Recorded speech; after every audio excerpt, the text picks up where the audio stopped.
En este taller lo que vamos a desarrollar es una habilidad que es extremadamente crítica para hacer tesis, artículos de redacción y todas las demás cosas que tienen que ver con ¿qué? Con hacer las cosas bien. Redacción científica es algo que ustedes pueden tomar cursos en línea o llevar un curso que está dictando un colega aquí o verlo de manera práctica, pero el gran problema de eso es de que mucho tiene que ver con otras habilidades, como búsqueda bibliográfica, como buenas prácticas en la investigación, cómo acceder a bases de datos, cómo revisarlas, tener los accesos y todas aquellas cosas que sumadas permiten que ustedes realmente tengan la capacidad de redactar un artículo, sobre todo en cada uno de sus componentes, la introducción, la discusión, etcétera, etcétera. Entonces todas esas habilidades las vamos a amarrar y las hemos encapsulado en este paquete de 4 sesiones en las que vamos a revisar cuáles son las buenas prácticas de referenciación y redacción. Entonces, en una primera parte, muy rápidamente vamos a ver, primero, un marco teórico sobre lo que es el uso correcto y estandarizado de referencias. Segundo, revisar los diferentes tipos de referencias que existen, para que ustedes entiendan la estructura y las complejidades de cada uno. Luego vamos a revisar lo que ustedes comúnmente cometen cuando hacen sus proyectos de tesis y demás y cuando los evaluamos. Y nosotros somos muy duros en criticarlos, pero la idea es de que en alguna parte de la carrera, lamentablemente no está dentro de la carrera per se, ustedes tienen que ir adquiriendo esas habilidades. Y lo último es darles ciertas recomendaciones prácticas sobre cómo aplicar las buenas prácticas de referenciación. Este marco teórico arranca primero diferenciando qué cosa es una cita de una referencia. Entonces, para una cuestión sumamente práctica, la cita es el código que ustedes utilizan para enunciar o para llamar a una referencia. Puede ser un número, puede ser una breve descripción del apellido, puede ser incluso el apellido, título, nombre, todo depende del formato que ustedes elijan. Entonces, no se estresen nada, pero hay una empatía entre lo que es el enunciado, la llamada, y el contenido final, que es la referencia per se. ¿De acuerdo?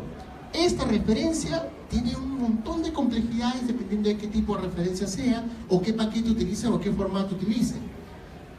Pero para todo efecto práctico, ustedes van a notar de que hay una intención de referenciar. Es la intención del autor del artículo. Esa intención tiene motivaciones, y las motivaciones primarias son, primero, para dar crédito a nuestros pares por su trabajo. Esto no me pertenece. Yo no soy el autor de esta idea. Y le reconozco la autoría agregándole la cita. Si es textual, ojo, entre comillas. Si es parafraseada, que es la forma correcta de hacerlo, pueden, igual siempre va acompañado de la cita. Lo otro es para demostrar nuestra experticia, y acá viene la parte sensible del problema. En la medida que ustedes empiecen a referenciar aquellos artículos que verdaderamente tienen que ir sí o sí, porque representan un antecedente directo a su pregunta de investigación, ustedes van a demostrar su expertise. ¿Qué hacen los estudiantes por lo general? Citan por cita. Dicen, la prevalencia de diabetes en el Perú, y cogen el primer artículo al que llegan, o el primer artículo al que tienen acceso, no necesariamente la mejor referencia disponible. Y parte del ejercicio de saber referenciar implica actualizar esa referencia, pero para eso tienes que saber buscar literatura. Y no hacerlo de manera random, no hacerlo de manera aleatoria, sino hacerlo específicamente para tu pregunta de investigación. Entonces tienes que saber plantear la pregunta, y esto es la pregunta pico per se. Tercero, y esto sí te puede costar la carrera miserablemente, incluso hasta la candidatura a la presidencia si se acuerdan, es para no plagiar. ¿De acuerdo? Entonces es sumamente delicado, y esa es una de las pocas cosas que te puede fastidiar realmente la carrera, el no darle la atribución a la autoría a las personas. Mira, ojo al guía. Si tú te comprometes a publicar un artículo científico, tú eres un estudiante, no tienes mayor responsabilidad en la vida, tú dices, una cosa más, una cosa menos, no es la gran cosa.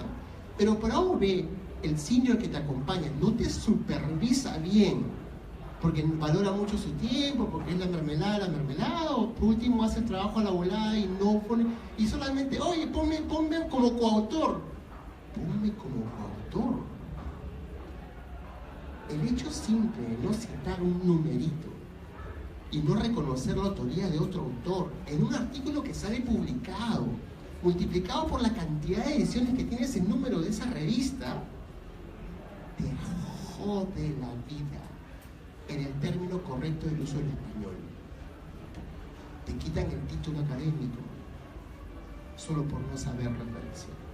Entonces, redacción científica, lo que tú quieras, una coma, un punto, la de menos, gran cosa que es, disculpa, después me equivoqué, pero con esto de las citas, ahí no hay disculpas que valgan. Porque si ustedes participan de un proceso de investigación, ustedes están obligados a entrenarse en buenas prácticas de investigación. Ética en investigación, los cursos que se duermen todo el tiempo y que gran cosa son, todo el mundo los toma porque en fin, pero no toma la seriedad del caso. Ese es el curso que te va a costar la carrera. Entonces, nuevamente, ojo al guía. Esas son las 3 principales motivaciones, pero ojo, que no es cualquier cosa en realidad. Entonces, no solamente es para reconocer autoría, es para demostrar tu experticia sobre el tema y para evitar plagiar. Diferentes formatos. Hay más de 5.000 en EndNote, en realidad son más de 20.000. ¿Por qué? Porque hay tantos formatos cuantas revistas existen. ¿De acuerdo? Entonces, para todo efecto práctico, hay una economía del carácter. Imagínense ser Lance, pues, ¿no? Tú no sacas 5 numeritos y ya acaba la cosa. No, le pagas una imprenta para que te imprima una tirada importante. Un carácter para Lance le cuesta entre $5.000 y $10.000 cada letrita. Entonces no es poca plata, pues. Al darle la hora, ¿qué me importa que tu artículo tenga 20? Lance solo te permite que cites a 6 o a 13. A partir del tercer autor, Eral. Se acabó. Tienes 200 autores, no importa, van solo los 3 primeros. ¿Tienes el nombre este? No, el acrónimo de la revista. Y así sucesivamente. Y no es poca la plata, ¿eh? APA te pone el apellido, en la indicación de que tiene más de 2 autores, más el año. 22 caracteres solamente acá. Vancouver te pone 1, pero te lo pone en tamaño grande. Lance, que es recontra tacañazazazo, te pone el 1 sin paréntesis, te lo pone en superíndice, la fracción de un carácter. Ahora no solo eso, en la referencia per se, esta referencia para este formato tiene 220 caracteres.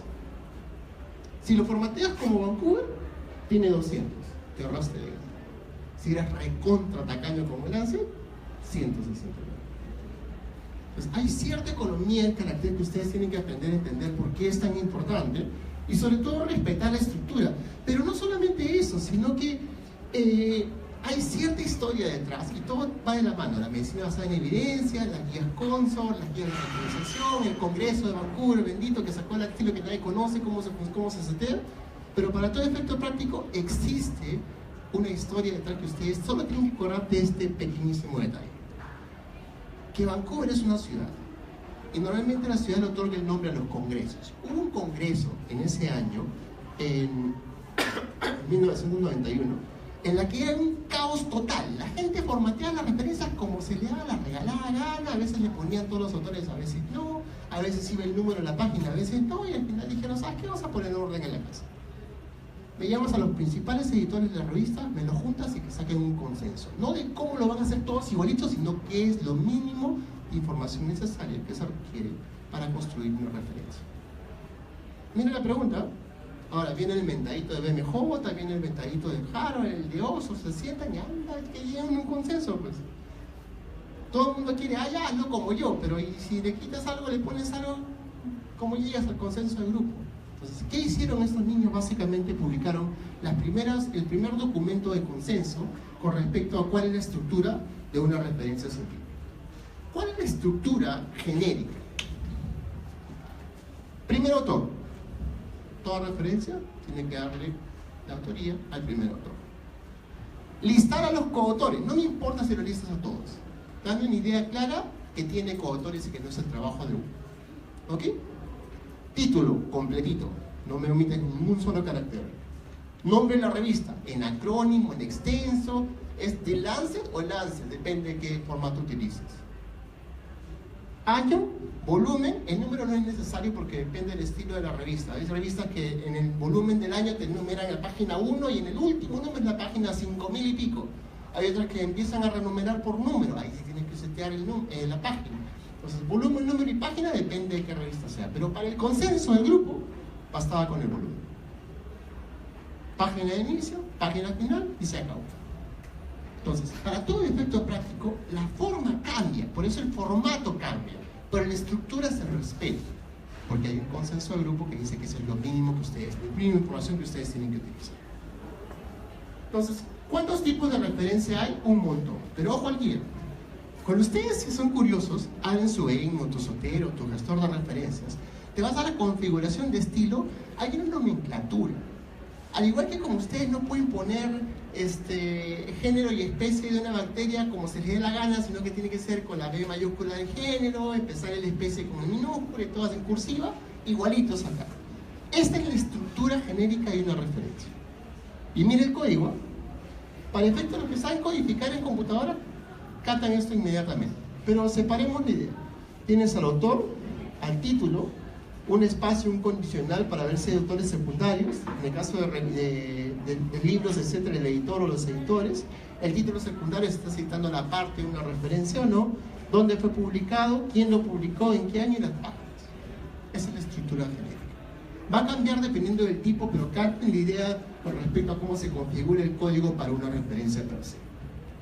Entonces, en el caso de un artículo científico, ¿qué habíamos dicho? Primer autor, autores, título, revista, volumen, número, página, ¿no es cierto? Este es tu código.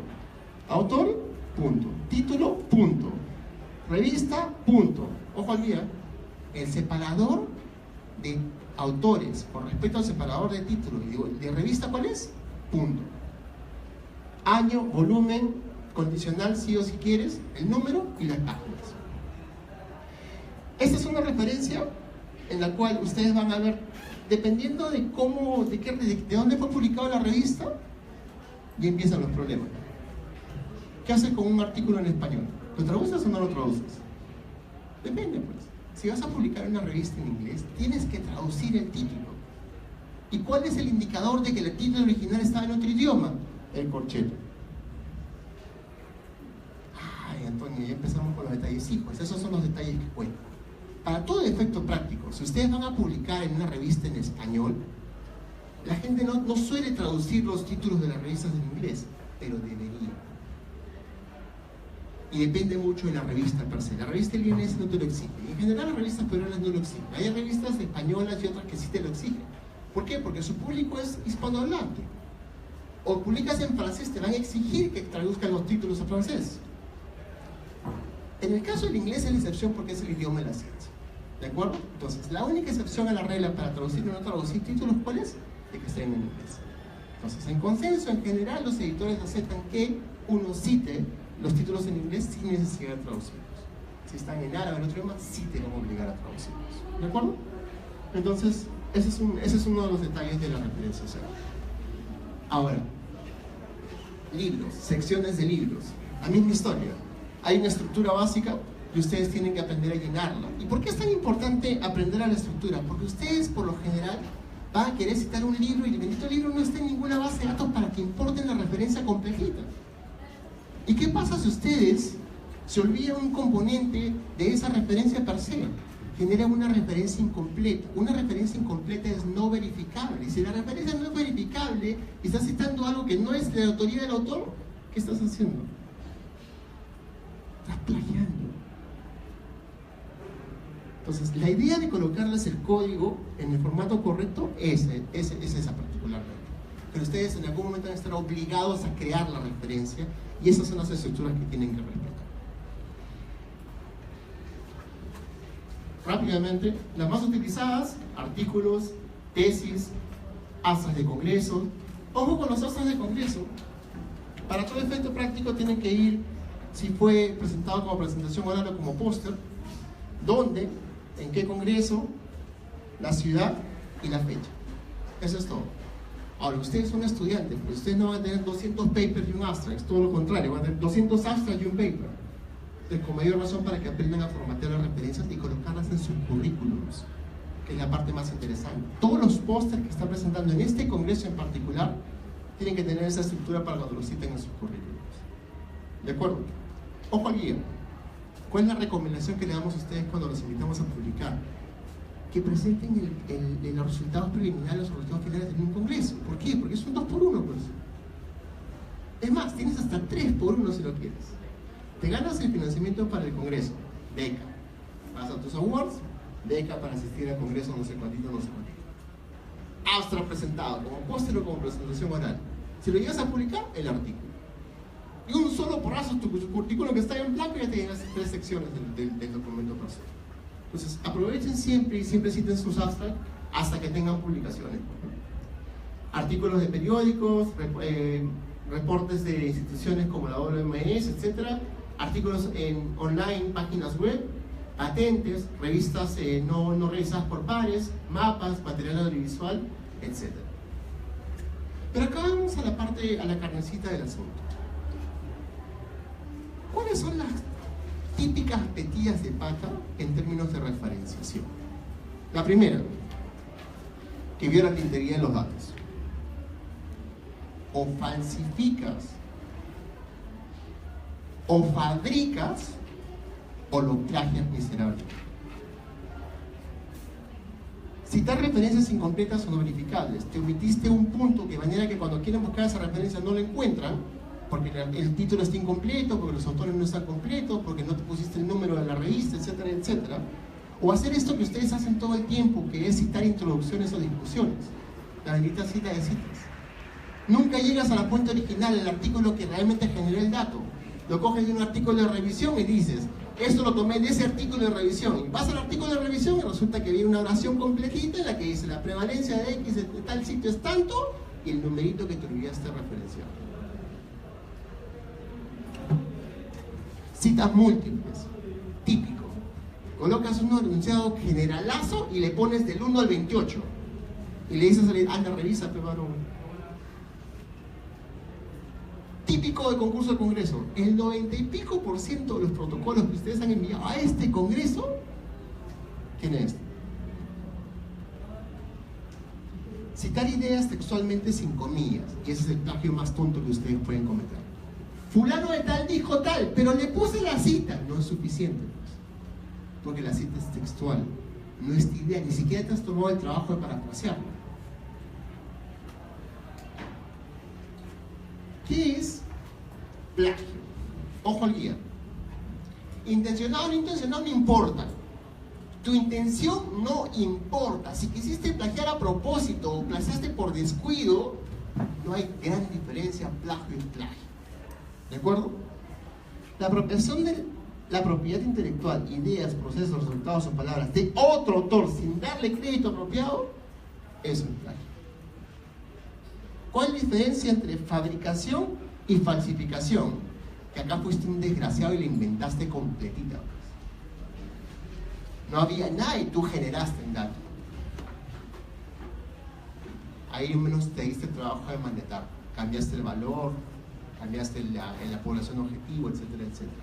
Pasa mucho el caso de falsificación cuando ustedes leen un artículo mal, no hacen lectura crítica y dicen, por ejemplo, la prevalencia de diabetes en el Perú es del 8%. ¿Así? Vas al artículo y el artículo es diabetes tipo 1 o diabetes tipo 2. Pero en tu enunciado decías algo que no es preciso, que no es correcto, que está incompleto. Eso ahí incurre en falsificación. Referencias incompletas o no verificables. ¿Qué es lo que más frecuentemente ustedes sucede? Que ustedes están citando un artículo en español y ustedes están obligados a crear la referencia. Y cuando la crean, se olvidan de un pequeño detalle. ¿Qué es lo que por general se olvidan? Se olvidan autores.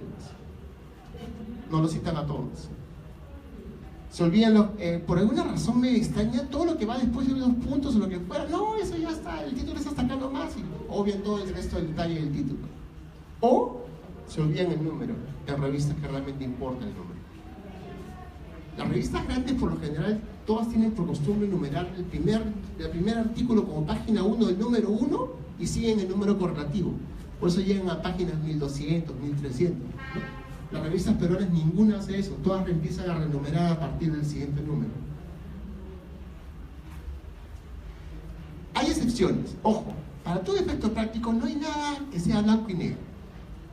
Entonces, quédense con la idea, hay grises. ¿Cuál es el grises? La excepción, pues, para todo efecto práctico, ¿hay citas y citas estables? Sí, hay citas y citas estables. ¿Cuál es la única excepción en la que podrías hacer eso? Cuando no tienes acceso a la fuente original. O el artículo no fue publicado. O fue un comentario, o una idea, o algo tradicionalmente aceptado.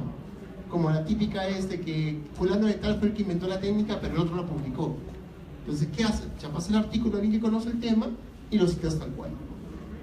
Fulano de tal, citando el trabajo de tal, dijo esto, y está haciendo cita de cita, pero le está dando crédito a ambos. Ojo, esta es la gran diferencia. Que reconoces la referencia. No es que pones el nombre y te olvides el numerito, no. Cada uno está debidamente atribuido en términos de autoría. Entonces, la única cita aceptable es aquella en la que tú citas las dos, pero estás reconociendo a priori de que no has tenido acceso al extenso. Por eso no puedes hacer lectura crítica de. Y ojo al guía. Nunca, jamás citen algo que ustedes no han tenido acceso al extenso. No se citan abstracts. Si tú citas un abstract, si no has tenido, o es un artículo publicado, un abstract publicado en un congreso, ¿qué es eso? Literatura gris. Y miren el truco, ¿ah?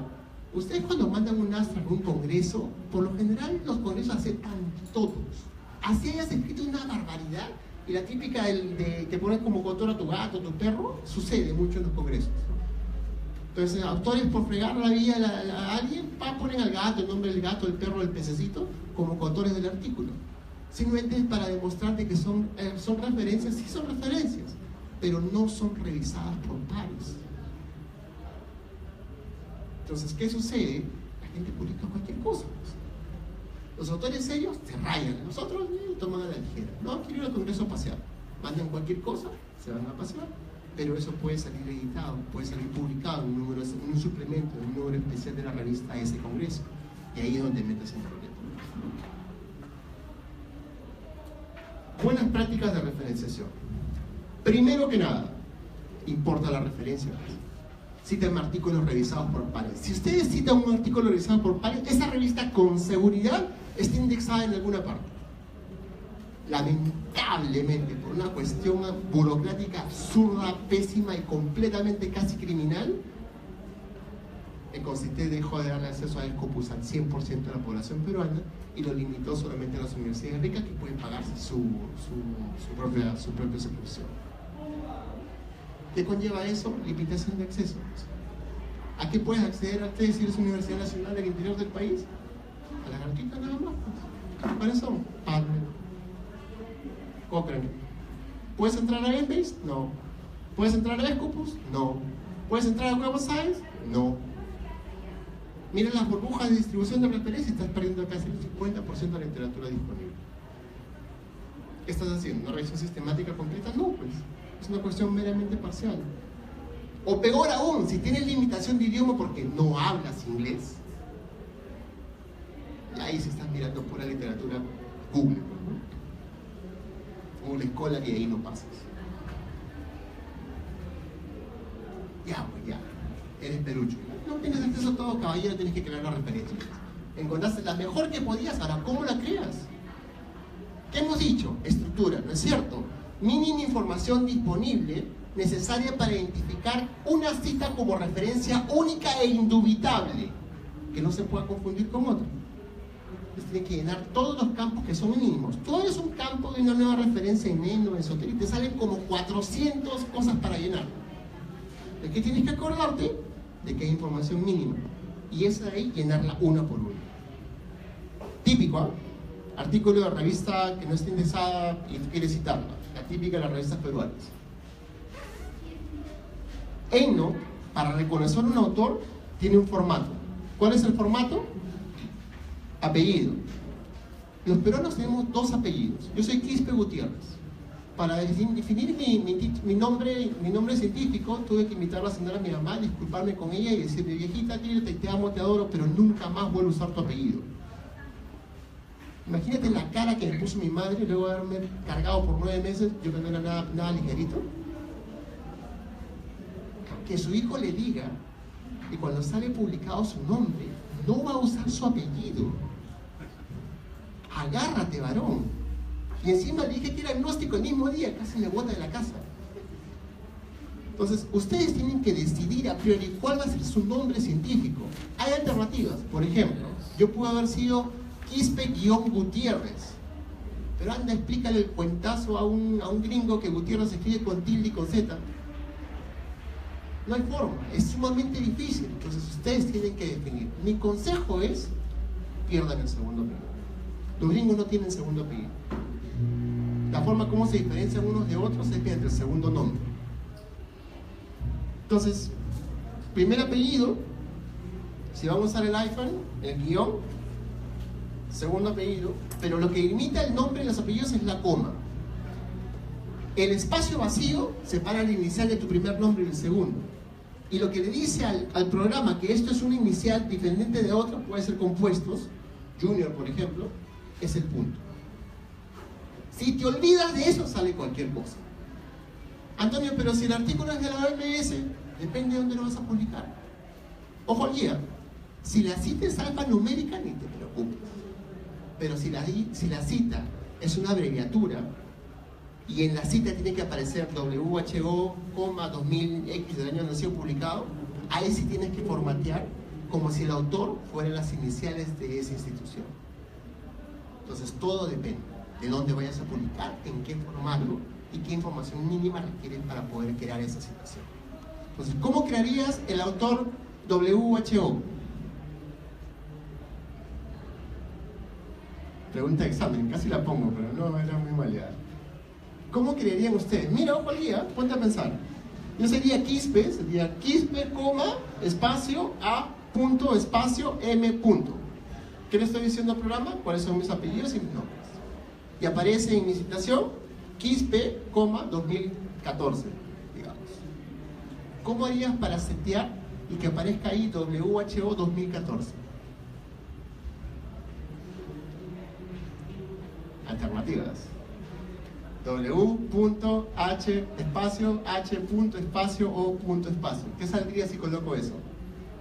Nada, porque no le he dicho cuál es el apellido. Aparecería solamente las iniciales, pero aparecería como si fueran las iniciales del nombre, no del apellido. Pero el truco está ahí en colocar WHO, coma. Entonces todo lo que aparece antes de la coma aparece como un apellido. ¿Ok? El resto ya lo conocen. Año, título, si van a publicar en revista en inglés, traduzcan el título. Revista, dependiendo de cómo lo coloquen, aparece. Entonces, si la revista pide un formato que está como acrónimo, colóquenlo tal cual. Va a aparecer tal cual, porque acá no le están diciendo cuál es la referencia, están diciendo cómo quieren que vaya. Volumen, número, páginas.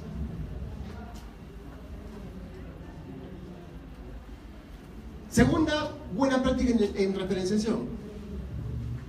No me cites hasta. Si no has leído el PDF, ni te preocupes en citarlo.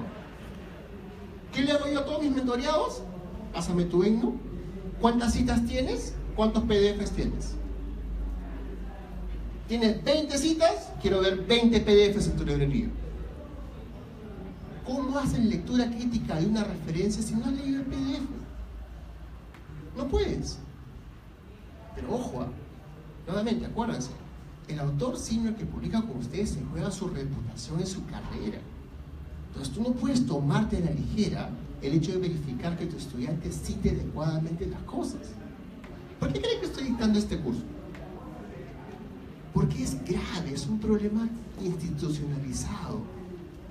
Si le pasas el turnitin a todos los artículos publicados en una revista peruana, los indicadores saltan por encima del 20-30% de plagio. O mala referenciación, que es peor.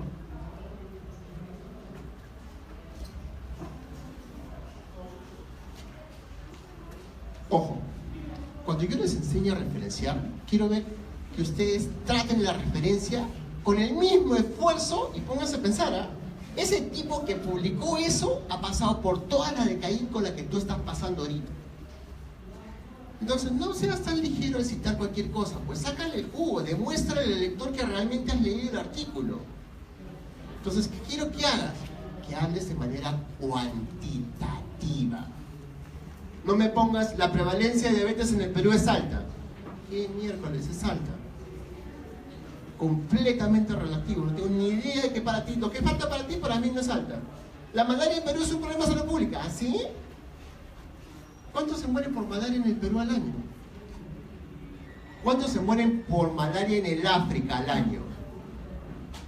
Entonces, esa relatividad tienes que tratarla de manera cuantitativa. Entonces, no me digas a mí, la prevalencia en Perú es alta, dime cuánta es y dime qué artículo publicó ese número. Eso es buena referenciación. Y cuando lo hagas, no me hagas citas múltiples, pues. La única excepción para hacer citas múltiples, ¿cuál es? Los rangos de valores, pues. Y yo digo, un artículo publicó que es como 20, la prevalencia es 20, el otro publicó que es 22, el otro publicó que es 23. Perfecto. Entonces la prevalencia en Perú es de 20 a 23, y cito los 3 artículos. Uso un gestor de referencias. La idea de usar un gestor de referencias no es que te resuelva el problema, ojo, ¿eh? Las máquinas no van a pensar por ti ni se van a echar la culpa de que tú plagiaste porque el programa no funciona. A nadie le va a importar si tú usaste o no usaste un gestor de referencia cuando te detectaron plagio. Es la menor de tus preocupaciones. Pero sí es una herramienta muy poderosa, pues. Porque ¿qué hacen los estudiantes? Tienen su superbiblioteca de 200.000 artículos y comienzan a citar indiscriminadamente por el facilismo. Oye, estoy diciendo esto, ya, pues busquemos qué referencia cuadra, ¿no? Esta tiene, mira, el título se parece, ya, la cita nomás, ni te preocupas en ver qué cosa es. Y uno se da cuenta cuando citas cartas al editor, la típica. La prevalencia de ella, vas a ver la referencia en una carta al editor, no te pases. Usa el gestor de referencias para ponerte orden, para demostrar experticia y sobre todo para ser riguroso con lo que vendría a ser la lista de chequeo. Y esta es la razón por la cual se rechazan el 90% de artículos que ustedes envían a publicar. Hagan el ejercicio, ¿ya? Cualquier cosa que hagan en la vida, manden un correo detallado con el paso a paso y asuman de que más del 90% de la gente a la que le estás enviando el correo no va a seguir las instrucciones. Tipicazo, ¿eh? Oye, este taller tienes que mandar tú esto, el 50% de ustedes se ha registrado acá en la puerta. La gente no sigue instrucciones, por lo general, es una cuestión, llámalo humana si quieres. Pero para efectos de publicar un artículo científico, no te la van a perdonar. A la primera que oye, te pedimos en las instrucciones para todo que lo formatees en ese estilo y te nos enviaba el otro. Gracias, ha sido un gusto. Tu artículo es muy interesante, pero lamentablemente no tenemos espacio para publicar. Chao. Por no seguir las instrucciones para el autor. Entonces, léete con tenedor y cuchillo, cómete las instrucciones para que veas con qué estilo y qué formato vas a utilizar para formatear tus referencias cuando mandes tu artículo. Pero cuando lo hagas, uno de los comentarios de los editores más frecuentes cuando tú mandes tu artículo, ¿cuál es? Oye, de acuerdo a la OMS, la prevalencia es tanto. Chechero, el último reporte de la OMS salió ayer, es 2017, está citando en el 2015. Así no funciona la cosa. Sin brocha, y te lo ponen así, y en chiquitita, ¡fuan! Cachetadón y de vuelta. Tu referencia está desautorizada. ¿Qué haces? Ahí no, pues, baja la cabeza, chequea. Antes de mandar tu artículo a publicar, la última tarea que vas a hacer, ¿cuál es? Actualizar una a una tus referencias. Todas tus prevalencias, tus estimados, tus rangos de valores. No existe literatura. Ayer salió publicado. Mira, la tipicaza, ya está, ya para mandar. Hijo de tu madre, CECLEN publicó la prevalencia de diabetes en 2017. Caballero nomás, ¿qué vas a hacer? Borras y actualizas. Y la última cosa que manda para efecto de actualización es el momento crítico de tu vida en que tú estás zen. Ahí se acabó tu responsabilidad. Todo lo que salga publicado después no te van a decir absolutamente nada. Te lo pueden recomendar y tú puedes tranquilamente decir, disculpa, muchachera, pero si actualizo eso, tengo que actualizar todas las demás, déjalo ahí nomás, gracias. Y cuando sale el artículo del publicado salen las 3 fechas, ¿no es cierto? Fecha de reenvío, fecha de aceptación, fecha de publicación. Precisamente para darte licencia de pifiar algunos que no estén autorizados. Ok, entonces hasta acá la